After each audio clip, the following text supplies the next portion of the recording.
আসসালামু আলাইকুম রহমতুল্লাহি ওবরাকাতুহু। জামিয়া ইসলামিয়া ইব্রাহিমিয়া উজানি মাদ্রাসার এসলাহি জোর প্রতি বৎসরে নিয়ে আলহামদুলিল্লাহ এই বৎসরও আমাদের শুরু হচ্ছে।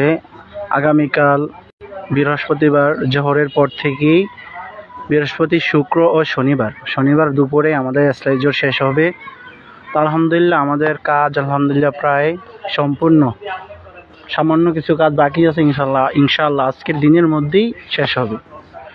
এবং আমাদের মাইকের লাগানোর কাজ চলছে এবং প্যান্ডেলের কাজও প্রায় শেষ, স্টেজের কাজও শেষ আলহামদুলিল্লাহ। তো আমাদের আলহামদুলিল্লাহ এবছর যদি একটু ব্যতিক্রম সময় আমাদের মাহফিলটা হচ্ছে, রমজান এবং নির্বাচনের কারণেই আমাদের এবছর ডেটটা একটু ব্যতিক্রম হয়েছে। তো আমরা আজকে আমাদের মাদ্রাসার ওস্তাদ হজরত মাওলানা চাঁদপুর হুজুর, আমাদের নুর ইসলাম শাহ হুজুর আমাদের সামনে আছেন। তো হুজুরের সাথেও আমরা একটু আলোচনা করব যে আলহামদুলিল্লাহ এই বছর আমাদের মাহফিল সম্পর্কে হুজুরের কাছে আমরা কিছু জানবো। আসসালামু আলাইকুম রহমতুল্লাহ। ওয়ালাইকুম আসসালাম ওয়া রাহমাতুল্লাহি ওয়া বারাকাতুহু। হুজুর কি অবস্থা, কেমন আছেন? আলহামদুলিল্লাহ, আল্লাহ তাআলার দয়ায় ভালো আছি। আপনি ভালো আছেন তো? জি হুজুর, আলহামদুলিল্লাহ আপনার দোয়ায় আলহামদুলিল্লাহ ভালো আছি। তো আমাদের এই বছর যে এসলাহি জোর হচ্ছে, তো কবে থেকে শুরু হচ্ছে হুজুর? আপনার মুখ থেকে একটু সকলকে দাওয়াত দিলে হয়তো সকলে উপকৃত হবে ইনশাআল্লাহ।